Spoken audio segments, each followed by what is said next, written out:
Land Rover Defender Click and Go. What can we do with all this click and go stuff? What's it all about, Tyler?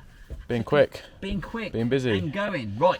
So, I've got time. Land Rover have a range of click and go accessories. This being one of them. This is clever actually. I quite like this one. This is the, I can't even, look, it spins and it does all sorts of spinach and angles and changes angles. We'll have a look at it in a sec.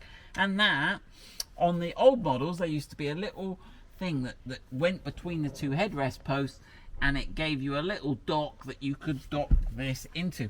And this has some genius little, if you squeeze these two little bits here, I'll put my hand behind it, can you see those going in and out? Look, yeah.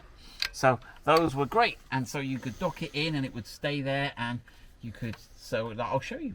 But Land Rover on the Defender, they thought that click and go such a good idea, we'll build it into the seats, which is a brilliant idea. So there we go, and so you can put this in and it goes in, clicks, and then you can do all sorts of stuff. Where's that little bit I've got to press gone? There you go, you can do that, and it'll, I think you can, there you go, press that, look, and you can have it that way up, or you could, genius, right? But you are limited to Land Rover's click and go accessories, so you can only buy the ones they sell.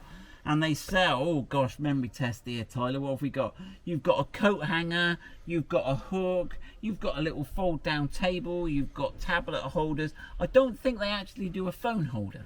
So no. You are limited in your range and you're limited in your selection. So that clever man, what's his name? Tim, everyone knows Tim in the world of Defenders, don't they?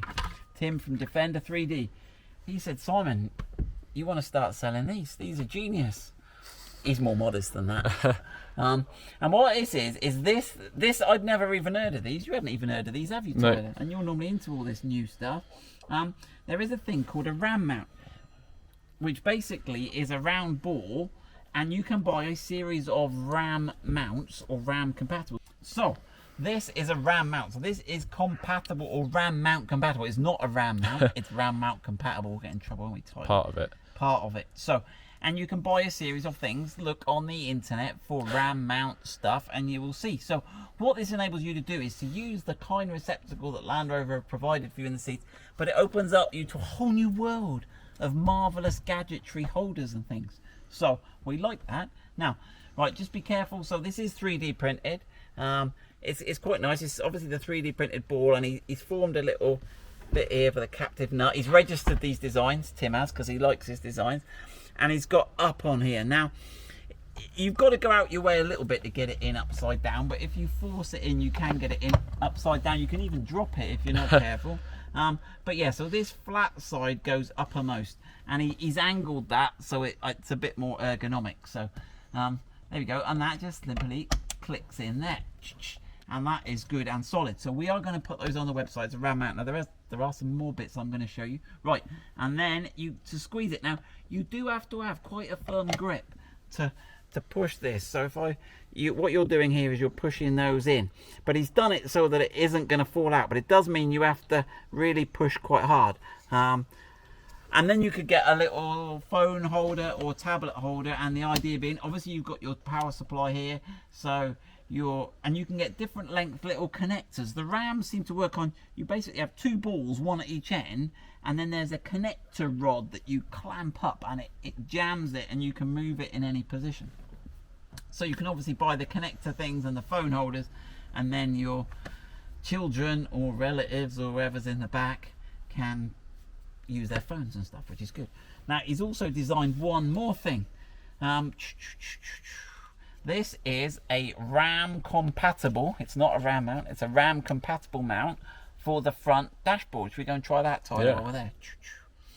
So this is the front RAM mount compatible mount. So basically it straddles over. Now you could put a little bit of neoprene. Has he got, what pads he got on here? Oh, he's got a little, look, he's got a little double-sided sticky pad, look.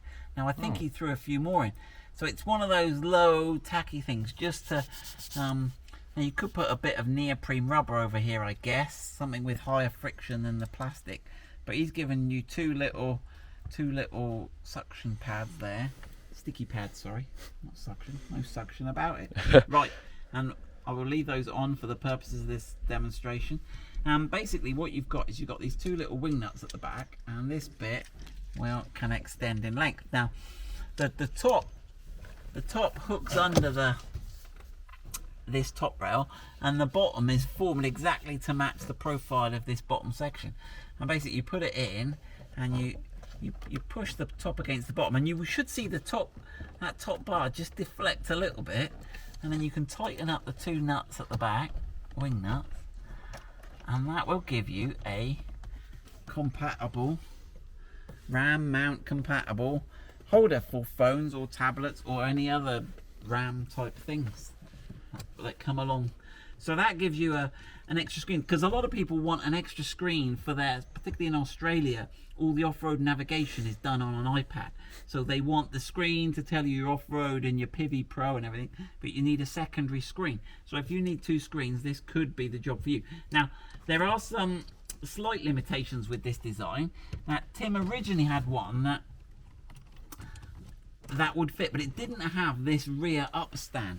And the advantage of that was you could put it anywhere along this rail, but the disadvantage was if you pulled it, it would dislodge more easily. So this one is his latest one, and it was something I encouraged him to do, was put that. But what it does mean is where you've got these top braces here, you've got a solid bar underneath here. If you can get down that low tie, you can see that. There you go.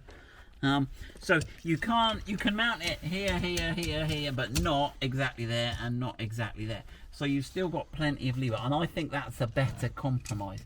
So there we go. So that is Tim Defender 3D. I'll put a link. Oh gosh, I'll put a link to his website in the description. But we will get those for sale on our website too, and we will have more of Tim's stuff coming and putting on our website.